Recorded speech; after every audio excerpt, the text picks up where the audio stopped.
나는 진짜 그리스도인인가 일곱 번째 시간입니다. 오늘 소주제로는 은혜의 영적 원리에 대해서 우리가 함께 말씀을 가지고 배워볼까 하는데, 오늘 우리가 이제 알고자 하는 것은 그리스도인들이 가장 오해하기 쉬운 단어 한 가지를 다루려고 합니다.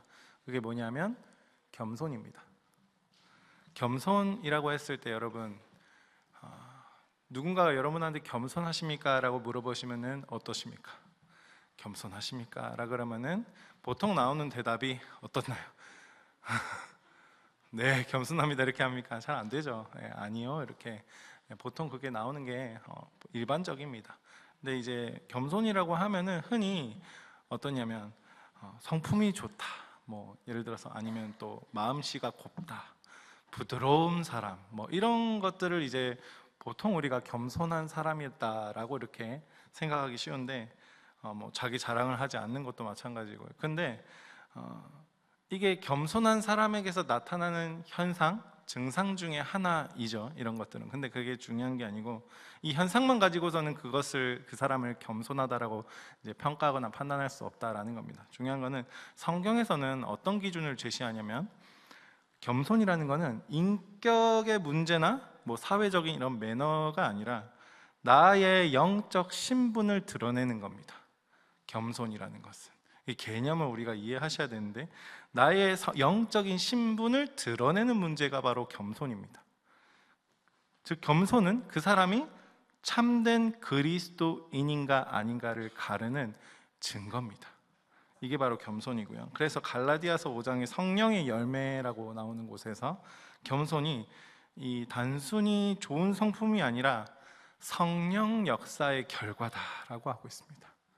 그래서 오늘 이사야 57장 15절에도 겸손이라는 단어가 나오죠. 나는 놀라운 하나님이지만 뭐라고 하고 있습니까? 내가 마음이 겸손한 자와 함께 하겠다라고 하고 있습니다. 말씀에서 그렇게 선언하는데, 하나님께서 높고 거룩한 곳에 우리가 있을 거다라고 생각하시는데, 하나님 어디에서 함께 하신다고 하십니까? 마음이 겸손한 자와 이 통회하는 마음 속에 있는 자와 함께 하신다라고 말씀에서 분명하게 근거하고 있는 겁니다. 오늘 우리가 이 말씀 앞에 서 있을 때 오늘 또 어떤 게 있습니까? 성례를 합니다. 성례, 성찬식과 또 세례도 주고요, 학습도 하는데, 하나님께서 이 성례를 통해서도 은혜를 주시는 거거든요.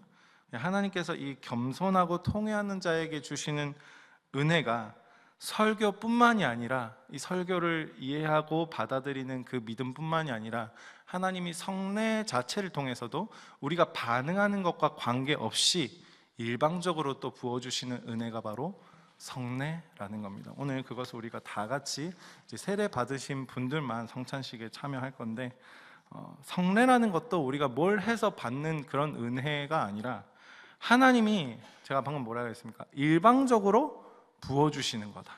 일방적으로. 그게 바로 오늘 우리가 경험할 건데, 오늘 말씀 묵상하면서 이런 마음을 좀 가지시면서 이제 설교 말씀을 같이 묵상했으면 좋겠는 게, 주님, 제 마음이 이 말씀에서 말하는 겸손한 자리로 갈 수 있도록 도와달라. 그 마음을 가지시고 설교를 같이 함께 묵상하셨으면 좋겠습니다. 먼저 이사야서 57장 뿐만 아니라 전체적인 배경을 보시면 이사야가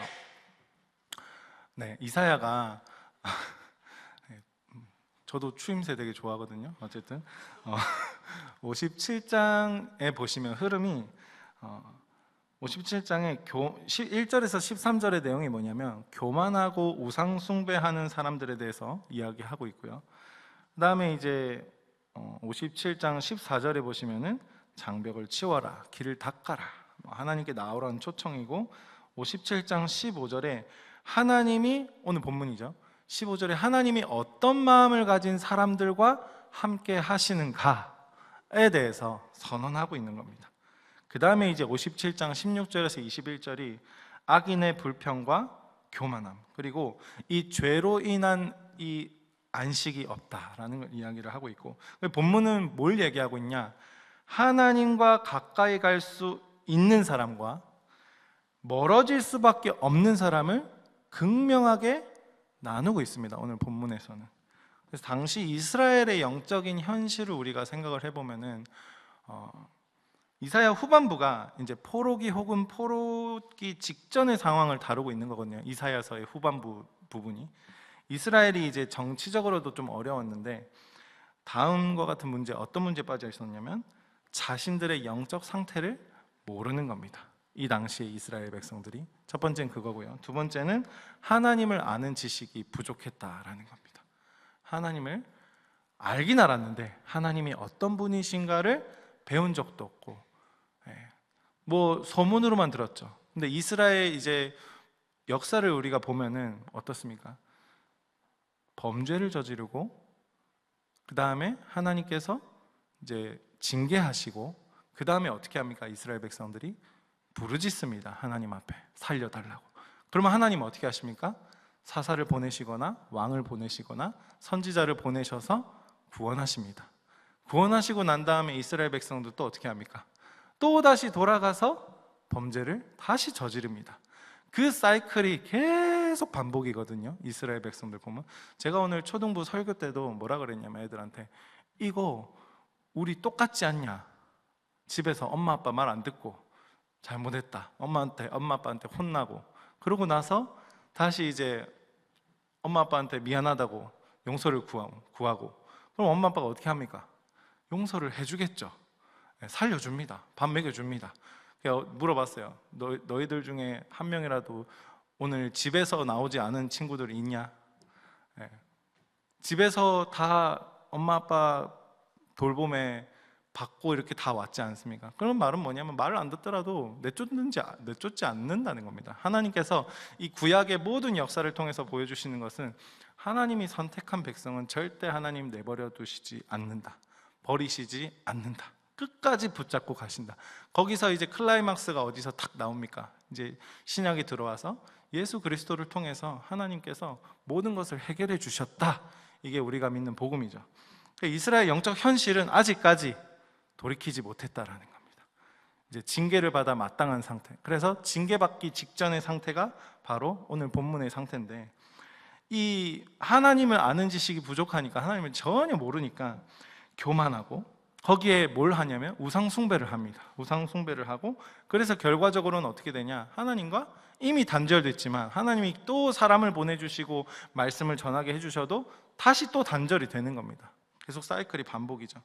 종교적인 활동은 또 합니다. 이스라엘 백성들이. 근데 마음 자체가 부패한 상태다라는 거죠.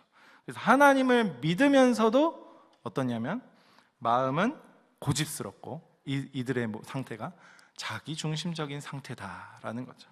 그래서 이런 백성들을 향해서 하나님이 단호하게 선언하시는 거예요. 나는 거룩한 자이다. 뭐라고요? 나는 거룩한 자이다. 그러나 나는 겸손한 자와 함께한다. 그래서 오늘 겸손이 뭔지 제가 초반부에도 간단하게 말씀드렸는데 이게 엄청난 말이거든요. 하나님이 높으신 곳에 계신 하나님이 그 높은 자리에 너희들이 올라와라. 너희들이 노력해가지고 예배 잘해가지고 뭐 헌금 열심히 잘해가지고 내 자리에 올라와라. 이게 아닙니다. 하나님께서 너희들이 나를 사랑하면 내가 그 자리에 갈게. 하나님 그 말씀 하시는 겁니다. 여러분 얼마나 쉽습니까? 하나님은 그래서 스스로 자신이 누구와 함께 하시는가를 오늘 말씀을 통해서 정의하고 계시는 거예요. 여러분 누구와 함께 하신다고요?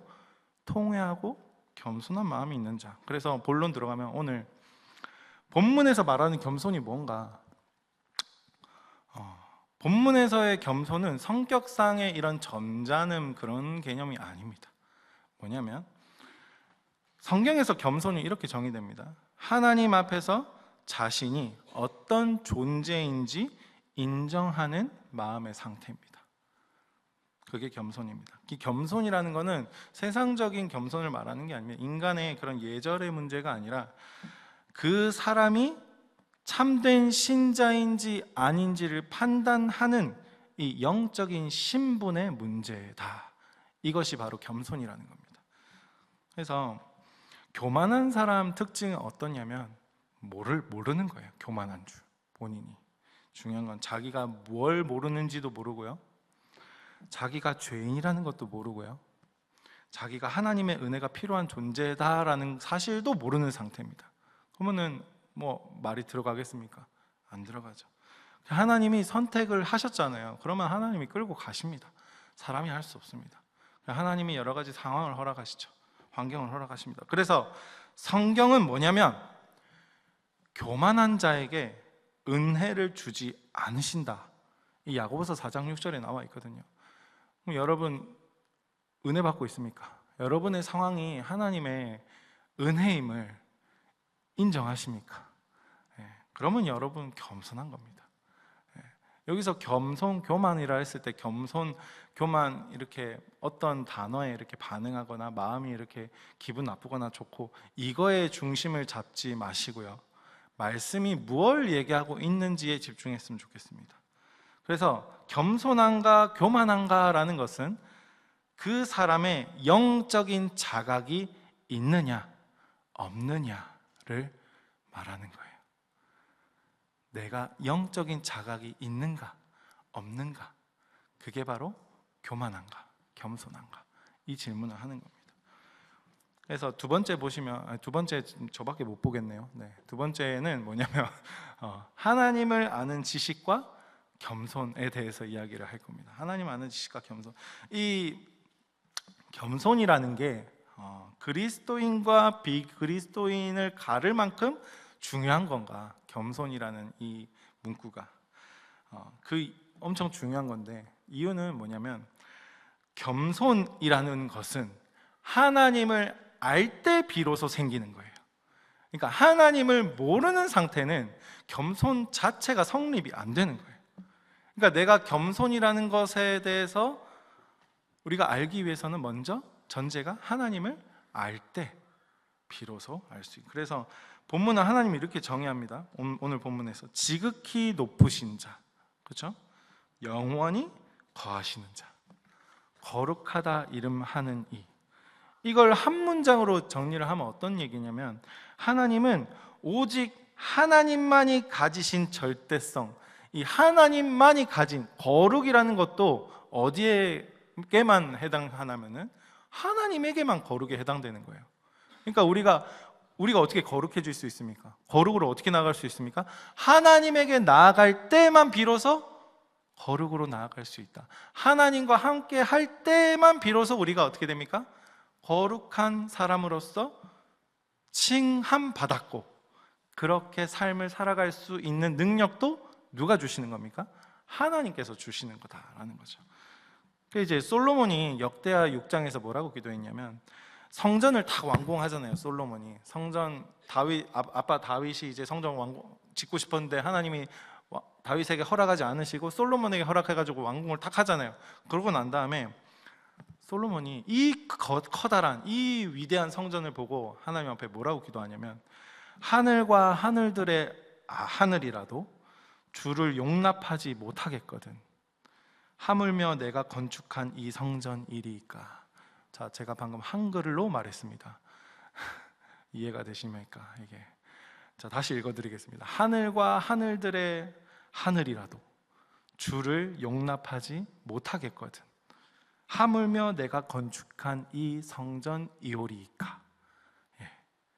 그러니까 솔로몬이 성전을 다 건축하고 하나님께 기도하는 거예요. 하나님, 이 초라한 성전 하나님이 어떻게 거하시겠습니까? 그럼에도 이렇게 짓도록 허락해 주셔서 너무 감사합니다. 이 고백인 거예요. 이 솔로몬의 고백이. 솔로몬이 대단한 업적을 성취를 했지만 그가 자기 자신의 업적을 자랑하지 않았어요. 왜냐하면 하나님을 아는, 하나님에 대한 지식이 있었기 때문입니다. 그래서 하나님이 어떤 분인지만 알기만 하면 우리가 절대 교만할 수가 없어요. 이거는 하고 싶어도 안 되는 겁니다. 그래서 스스로에게 한번 질문을 해보셨으면 좋겠어요. 나는 하나님을 얼마나 알고 있는가? 여러분, 하나님에 대한 지식이 내 마음을 어떻게 낮추고 있는가? 하나님을 아는 그 지식이, 하나님에 대한 믿음이, 좀 쉽게 말해서 나를 어떻게 낮추고 있는가? 혹시 그냥 하나님을 내 친구와 같은 그런 존재로만 생각하고 있지는 않는가? 그렇다고 너무 두려운 존재로만 생각하고 있지는 않는가? 하나님을 깊이 알면 알수록 인간은 낮아질 수밖에 없습니다. 세 번째는 기준이 다른 겁니다. 기준 어떤 거냐면 하나님의 지식이 참된 겸손을 만드는 건데, 겸손을 이해할 때 가장 중요한 게 이 기준의 문제입니다. 기준. 여러분, 줄을 설 때도 기준이 있어야 줄이 잘 서지죠. 세상 기준으로 보면 저 사람 착하고 성품도 좋다, 뭐 그렇게 말하는데 성경은 이렇게 말합니다. 너의 기준이 아니라 하나님의 기준 앞에 섰을 때의 너의 모습이 진짜 너다. 누군가가 평가하는 너의 모습이 기준이 아니라 하나님 앞에 섰을 때 너의 모습이 진짜 너다. 여러분, 하나님 앞에 서 보셨습니까? 하나님 앞에 선다는 건 뭡니까? 또 헷갈리죠. 어렵죠. 뭐냐면 말씀 앞에 서는 겁니다. 이 땅에서 어떻게 우리가 하나님 직접 보겠습니까? 안 그렇습니까? 하나님 우리에게 뭘로 계시해 주셨습니까? 첫 번째는 일반 계시로 자연을 통해서 우리에게 계시를 해 주십니다. 누구든 인간이라고 한다면은 신이라는 존재를 느낄 수 있도록 우리를 창조하셨어요. 두 번째는 뭡니까? 이렇게 우리 예수님을 믿는 사람들에게 주신 계시, 특별 계시죠. 성경입니다. 이 성경을 통해서 하나님 앞에 우리가 바로 설 수 있는 겁니다. 성경이 이렇게 말합니다. 너의 기준이 아니라 하나님의 기준 앞에 섰을 때 너의 모습이 진짜 너다. 칼빈을 아시죠? 칼빈. 기독교 강요에서 칼빈이 이렇게 말합니다. 하나님을 아는 지식과 자신을 아는 지식은 분리될 수 없다. 하나님을 알면은 나 자신을 안다라는 거예요. 근데 우리는 반대로 하죠. 나 자신을 알기 위해서 하나님을 알아보려고 합니다. 절대 순서가 반대입니다. 우리가 하나님이라는 분을 알아갈 때 비로소 하나님 앞에 내가 어떤 존재고 내가 이 땅에서 어떻게 살아가고 죽은 후에는 또 어떻게 되는지를 알 수 있게 된다는 거죠. 그래서 하나님을 알면 알수록, 더 많이 알수록 인간은 자신을 더 깊이 알 수밖에 없어요. 근데 사람들은 자기 애가 너무 강하기 때문에 나 자신에 대한 어떠함과 상대방의 어떠함에 대해서 너무 집중하고 살아갑니다.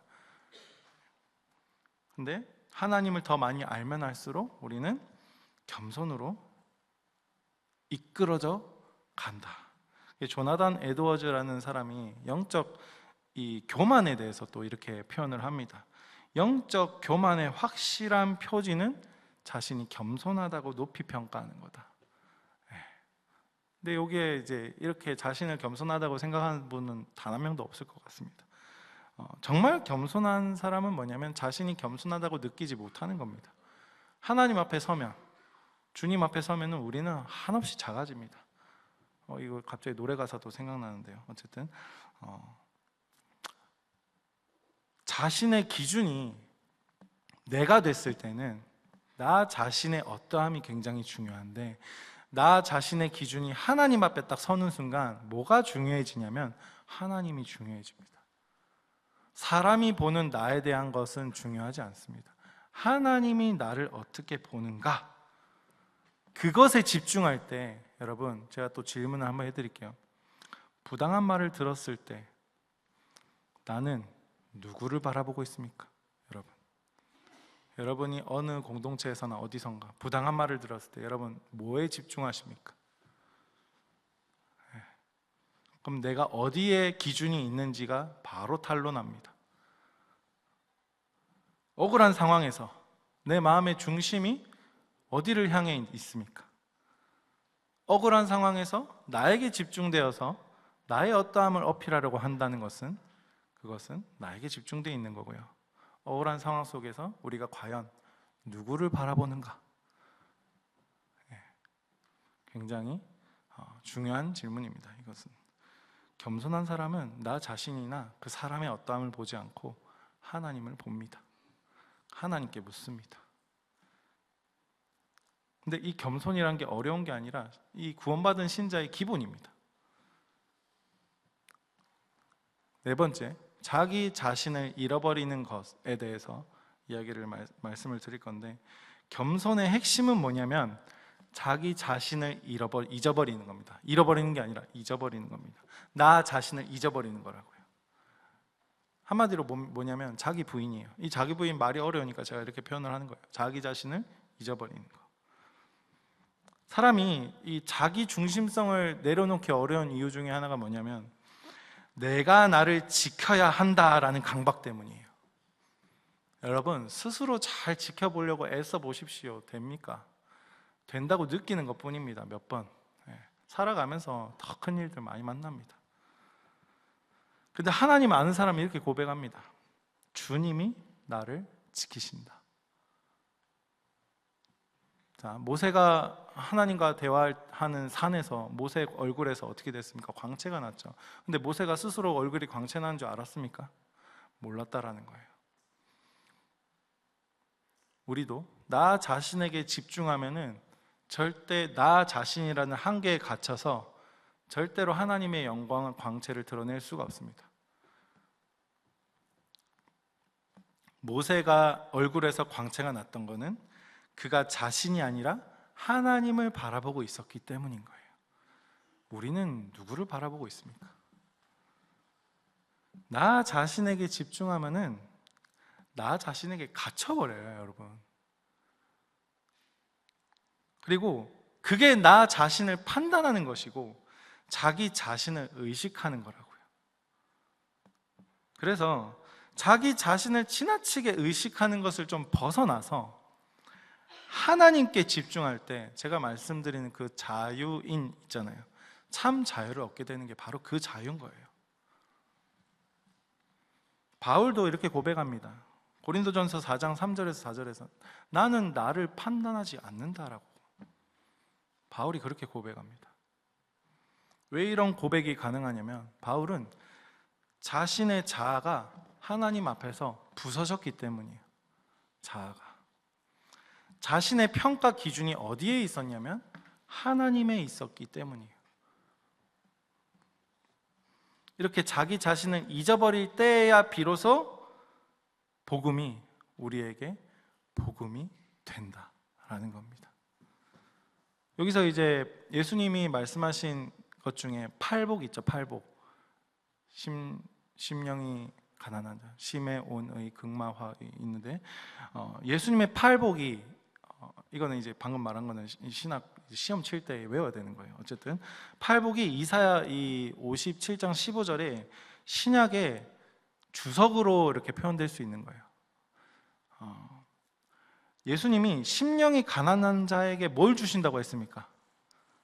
천국을 주신다고 했죠. 다 아시는 거잖아요, 그렇죠? 심령이 가난하다는 것은 하나님 앞에서 자신의 영적 빈곤을 인정하는 거예요. 심령이 가난한 것. 이어서 뭐라고 합니까? 뭡니까? 애통하는, 다 아시잖아요.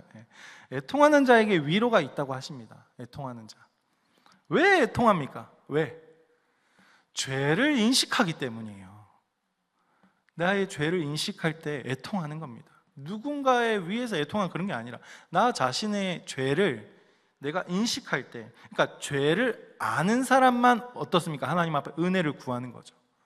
내가 죄인이어야 은혜가 필요한 겁니다. 그래서 애통하는 거예요. 본문은 오늘 본문에서 이거 애통하는 것을 통회하는 것이라고 표현하고 있어요. 시편 51편에서도 다윗이 이렇게 말합니다. 하나님께서 구하시는 제사는 상한 심령이다. 여러분, 상한 심령, 가난한 마음.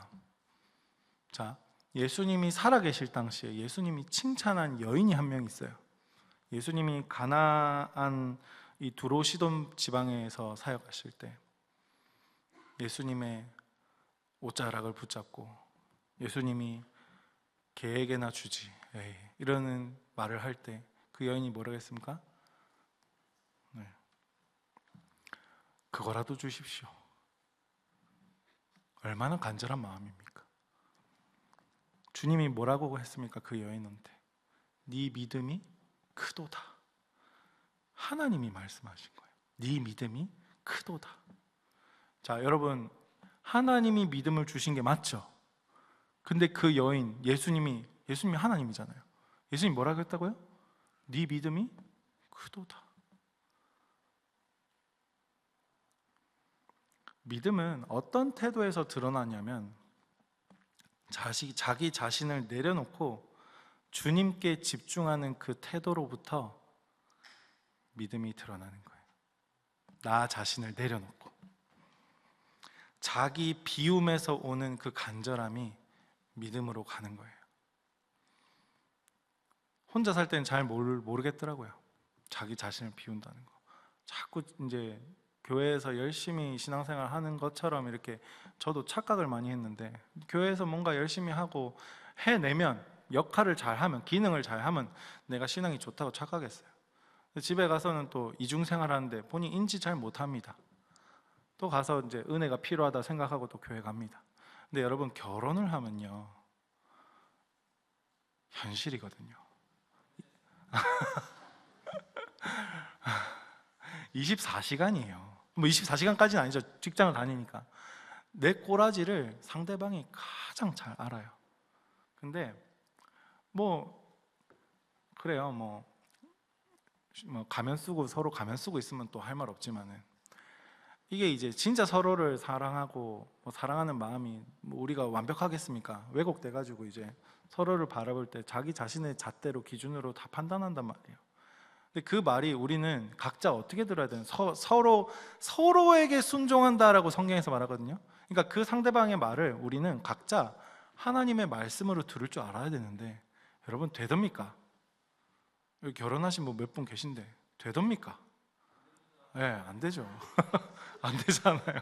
잘 안 돼요. 네. 근데 우리가 아는데 안 되는 것들, 그렇죠? 중요한 건 뭐냐면, 아는데 안 되는 건 우리의 그 원래 존재 자체가 그렇다라는 거예요. 근데 여기서 합리화의 길로 가는 게 아니라 간절함의 길로 가는 거예요. 안 되지만 되고 싶다, 이 마음 있잖아요. 아, 저 여인의 마음, 그 말이 이해가 안 돼. 논리적으로 맞지 않아. 근데 어떤 마음을 가지는 거냐면, 하나님, 저거 내가 인정하고 싶습니다. 인정되고 싶습니다. 이해되고 싶습니다. 공감하고 싶습니다. 이 마음인 거예요. 아멘. 여러분의 미래입니다. 할렐루야. 네. 너무 많이 사랑하시네요. 네. 진짜 현실입니다. 네. 여러분들 머지 않았습니다. 네. 어디 뭘 하다가 이 얘기가 나왔는지. 네. 어쨌든 제가 순서만 보면은 겸손의 실체, 이걸 얘기하고 있었는데, 어쨌든 참된 겸손의 특징으로 넘어갈게요. 뭐냐면 자기 부인이에요. 이거 연결되는 거죠. 자기 부인. 내 와이프 말하는 게 아니고, 알죠? 자기 부인. 네. 반응해 주셔서 감사합니다. 이런 거 좋습니다. 네. 재미없다 이렇게. 마지막으로 성경이 말하는 이 참된 겸손의 특징이 이 자기 부인이에요. 세상 사람들도 자기 욕망을 절제하면서 살아갑니다. 돌을 닦잖아요. 혼자서도 절제하고 인내할 수 있는 어느 정도는 할 수 있습니다. 가능합니다. 그런데 성경이 말하는 자기 부인은 뭐냐면, 철저하게 자기를 낮추고, 낮추는 것뿐만 아니라 아예 그냥 죽는 거예요. 내 자아가 죽다, 이겁니다. 자아가 죽고 그 자아의 자리에 주님을 다 앉혀드리는 겁니다. 근데 그게 잘 안 되죠. 그러니까 제가 뭐라고 말합니까? 갈망해야 된다라고요. 그 마음을. 그게 영적 갈망이고요, 주님이 주시는 마음이다라는 겁니다. 자, 바리새인과 세리 간단하게 예를 들면, 바리새인의 기도에는 뭐만 있었냐면 나만 있었어요. 나는 금식하고, 나는 11조하고, 나는 저 사람과 다릅니다. 내가 있었어요. 여러분, 주인의식과 자존감과 이 자기 중심성은 다른 겁니다. 근데 세리의 기도에는 오직 하나만 있었어요. 뭐가 있었냐면, 하나님, 나를 불쌍히 여겨주세요. 이 마음이 있었다고요. 주님은 누구를 의롭다 하셨습니까? 성경에서 세리입니다. 왜 그렇습니까? 자기 자신을 낮추고 하나님만 의지했기 때문입니다. 그래서 결론입니다. 은혜의 영적 원리는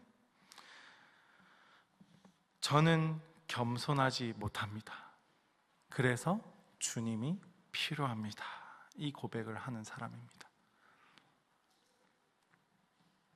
은혜를 받으면요, 하나님의 크심 앞에서 우리가 낮아지고요, 은혜를 받으면은 자신을 더 깊이 보게 되고요, 은혜를 받으면은 죄를 더 깊이 인식하게 되고, 은혜를 받으면은 더 겸손으로 나아갑니다. 이게 은혜의 원리입니다. 그래서 참된 은혜가 없으면 참된 겸손도 없다라는 거죠. 오늘 이 말씀 통해서 우리가 같이 묵상해 봤는데, 동일한 말씀이 여기 딱 선포됐습니다. 동일한 은혜가 선포된 거죠. 근데 내 마음이 굳어 있다면 어떻나요?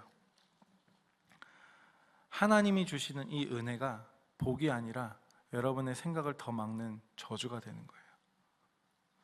하나님은 누구와 함께 하신다고 말하고 있습니까? 통회하는 자, 겸손한 자와 함께 하신다고 오늘 본문에서 분명하게 말하고 있습니다. 그래서 이제 성례를 할 건데, 오늘 이 시간, 오늘 우리가 이 말씀을 듣고 이어서 하는 이 성례가 은혜의 영적 원리가 실제가 되는 자리예요. 실제가 되는 자리고, 우리가 겸손해야 은혜를 받는 게 아니라요, 하나님께서 겸손한 자에게 은혜를 부어주신다라는 이 약속이, 이 언약이 성례 안에서 여러분 눈에 보이는 방식으로 나타나는 거예요. 우리가 가져야 되는 마음은 뭐냐면, 이것에 제가 초반부에 말씀드렸죠. 하나님 은혜를 부어 달라고. 이 마음가짐만 있으면 되는 겁니다. 성례는 우리가 준비했다고 은혜가 주어지는 그런 자리가 아니라요, 그냥 우리 마음이 부족하든, 여러분 어제 죄를 짓고 왔든 지금 죄악 가운데 있든 하나님이 은혜를 부어주시기로 작정한 자리가 이 성례의 자리인 거예요. 여러분의 어떠함이 중요하지 않습니다. 하나님은 은혜를 부어주시기로 작정한 겁니다. 그래서 오늘 이 성례 가운데 하나님이 우리에게 베푸시는 일방적인 사랑과 일방적인 용서, 일방적인 은혜를 여러분 세례 받으신 분만 참여하십시오. 그 은혜를 맛보셨으면 좋겠습니다. 이게 세례 안 받았다고 안 준다고 해가지고 삐지지 마시고요. 제가 나중에 떡 사드리고 뭐 맛있는 포도 주스 사드릴게요. 이게 영적인 원리가 있기 때문에 죄송합니다. 어쨌든 설교라는 것은 우리가 귀로 듣는 은혜고, 성례는 입으로, 손으로, 몸으로 경험하는 은혜예요. 이해가 되시죠? 그래서 오늘 두 가지 이 은혜가 여러분 안에 깊이 흘러갔으면 좋겠습니다. 우리 같이 찬양했으면 좋겠습니다. 찬양하십시다. 하나님의 앞에 나아갈 때 여러분 이렇게 고민한 적 있지 않으십니까? 어떻게 가야 될까? 하나님 앞에 어떻게 가는 걸까?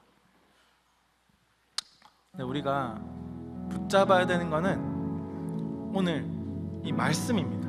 이 말씀을 붙잡고 그 말씀을 믿는 믿음을 힘입어서 우리가 하나님 앞에 나아갔으면 좋겠습니다. 주의 보좌로, 주의 보좌로 나아갈 때에 어떻게 나가야 할까? 나를 구원한 주의 십자가, 그것을 믿으며 가네. 주의 보좌로 나아갈 때에, 주의 보좌로 나아갈 때에 나 여전히 부족하나.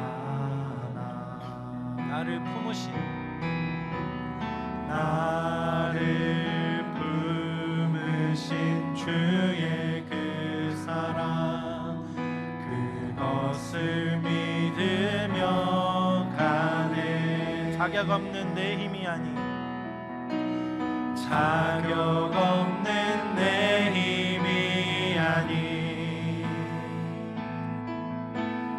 오직 예수님의 보혈로 자격 없는 내 힘이 아니 오직 예수님의 보혈로 십자가의 보혈 십자가의 보혈 완전하신 사랑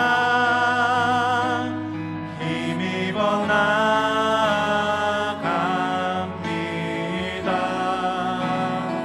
십자가의 보혈 완전하신 사랑 힘입어 예배합니다. 다시 처음부터 하겠습니다. 주의 보좌로 주의 보좌로 나아갈 때에 어떻게 나가야 할까 나를 구원한 주의 십자가 그것을 믿으며 가네 주의 보좌로 나아갈 때에 주의 보좌로 나아갈 때에 여전히 부족하나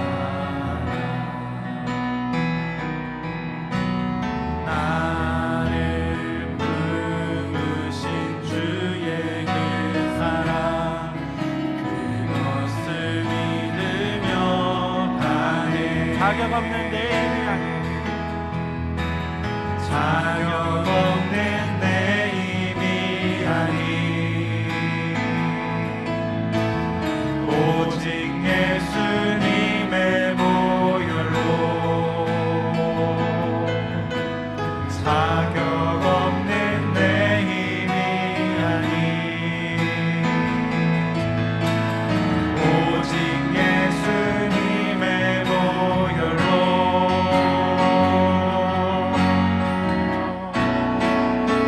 십자가의 보혈 완전하신 사랑 힘입어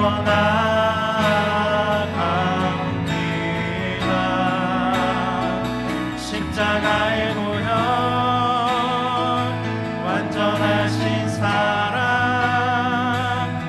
힘입어 예배합니다. 이 찬양이 저에게는 어떠냐면 제가 2013년도에 신학을 딱 시작하기 전에 이 찬양 가사가 저의 완전히 꽂힌 겁니다. 존재와 행위가 구분이 안 되던 시절에 주의 보좌로 나아갈 때 하나님 나는 너무 연약하고 부족한데 어떻게 나아가야 됩니까? 너무 하나님 정죄감이 많이 듭니다. 근데 가사가 다 꽂히는 거예요. 나를 구원한 주의 십자가 그걸 믿으며 가라는 겁니다. 나를 품으신 주의 그 사랑 그것을 믿으며 가라는 겁니다. 그 말씀 이 찬양 가사가 저에게 완전히 은혜로 여겨지게 돼서 이 찬양 가사를 부르면서 제가 그때 한 3시간 기도했던 것 같아요. 그것도 소리치면서 그때의 그 감격 오늘도 동일하게 임하여질 줄 믿습니다. 여러분들 하나님께 그 간절한 마음 하나님 다 기다리고 계십니다. 같이 다시 한번 처음부터 찬양할 건데 이 가사를 한번 깊이 묵상해 보십시오. 얼마나 하나님께서 우리를 기다리고 계신지. 주의 보좌로 나아갈 때에 어떻게 나가야 할까 나를 구원한 주의 십자가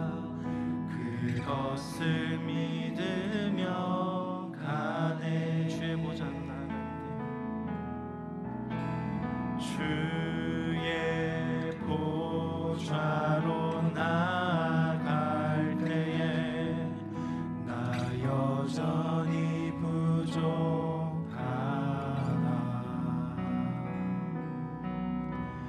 나를 품으신 주의 그 사랑, 그것을 믿으며 가네. 자격 없는 내 힘이 아니, 자격 없는 내 힘이 아니, 오직 예수님의 보혈로 자격 없는 내 힘이 아니, 오직 예수님의 보혈로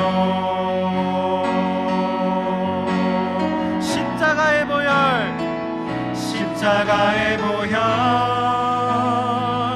완전하신 사랑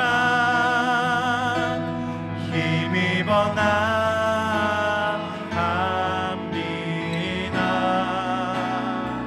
십자가의 보혈, 완전하신 사랑 힘입어 예배합니다. 십자가의 보혈, 십자가의 보혈, 완전하신 사랑 힘입어 나갑니다.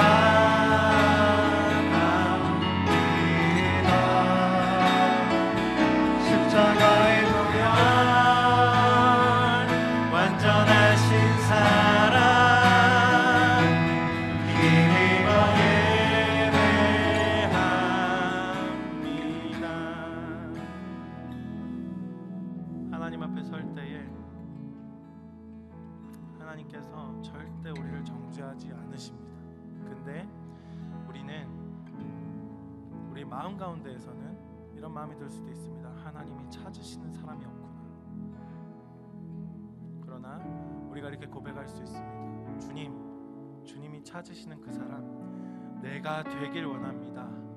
하나님, 나의 모습과 나의 행위와 내 꼬라지를 하나님 아시고 다 아시지만은 하나님 찾으시는 그 딱 한 사람 있다면, 소돔과 고모라가 멸망할 그 시기에도 나 한 사람이 있었다면 그곳이 멸망하지 않았을 정도로 하나님 그 사람이 내가 되길 원합니다. 주님, 그 사람이 내가 되길 원합니다. 나를 그렇게 주님 삼아 주시옵소서. 우리 같이 찬양하겠습니다. 주를 위한 이곳에, 주를 위한 이곳에 예배하는 자들 중에 그가 찾는 이 없어. 주님께서 슬퍼하시네.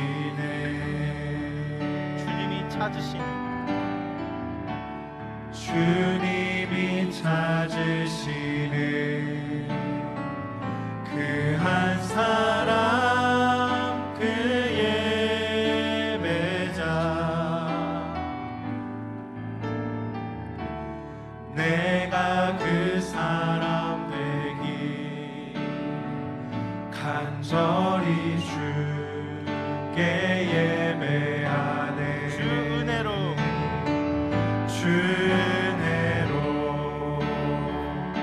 이곳에 서 있네. 주 임재에 엎드려 절하네.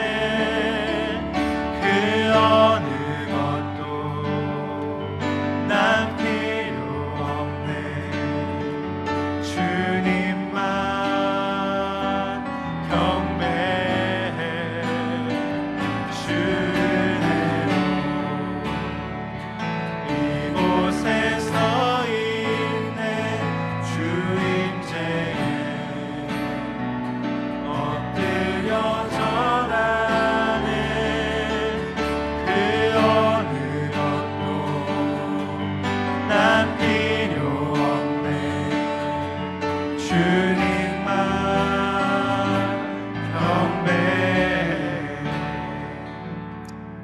찬양입니다.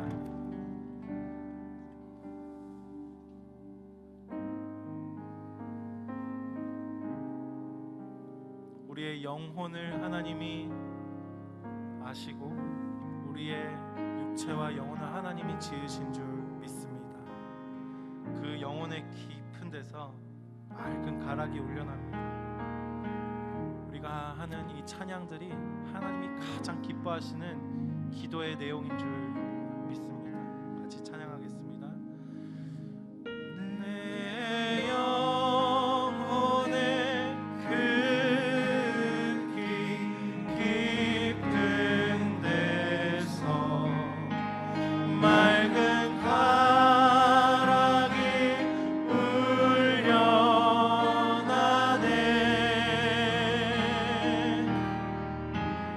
하늘 곡조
4절입니다.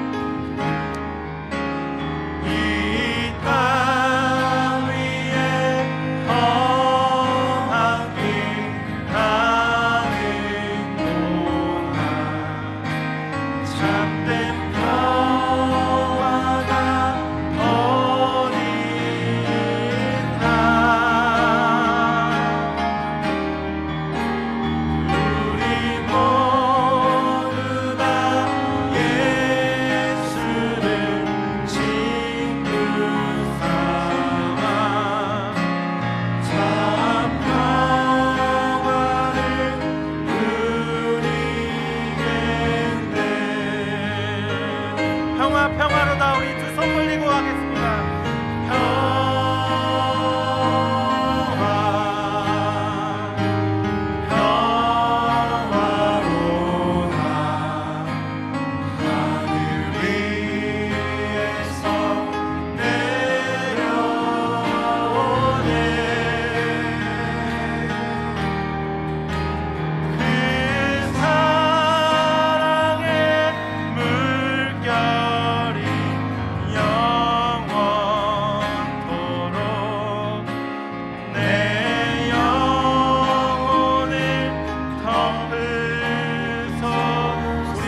한번 외치시고 기도하시겠습니다.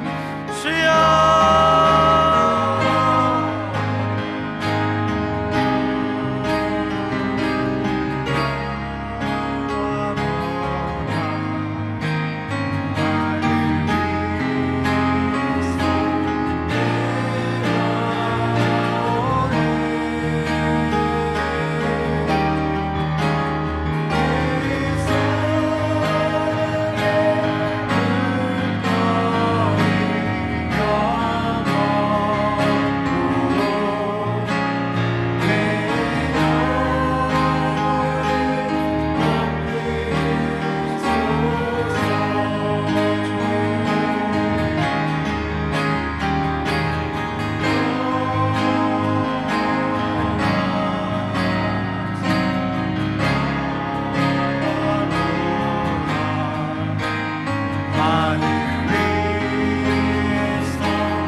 하나님께서 우리에게 평화를 주시기로 작정하셨습니다. 우리가 믿음으로 반응하기만 한다면 하나님 한 사람 한 사람 마음 가운데 하나님이 주시는 그 평화가 풍성히 임할 줄 믿습니다. 우리 이 함께하는 교회 청년부 공동체 가운데 성령의 보혈의 능력으로 우리를 덮어 주시옵소서. 우리의 죄를 깨끗게 하신 주님과 관계되는 이 기쁨과 이 복을 이 땅에서 맛보게 하시고 천국의 그 기쁨을 이곳에서 누리며 살아갈 수 있도록 우리 청년 한 사람 한 사람에게 찾아오셔서 말씀하여 주시고 깨닫게 하여 주시고 살아낼 수 있는 힘을 주님 허락하여 주시옵소서. 모든 것 주님께 감사드립니다. 아버지, 작은 이 예물 들고 왔습니다. 우리의 이 신앙 고백을 주님 받아주시고 이 신앙 고백 하나님께서 우리의 고백보다 더 큰 응답으로 주님 채워주시옵소서. 부족한 자들에게 물질의 복을 허락하여 주시고 몸이 아픈 자들에게 건강의 회복을 허락하여 주시옵소서. 관계가 안 되는 자들에게 주님 관계 회복의 복을 주님 허락하여 주시옵소서. 모든 것 주님께 감사드립니다. 예수님의 이름으로 기도합니다.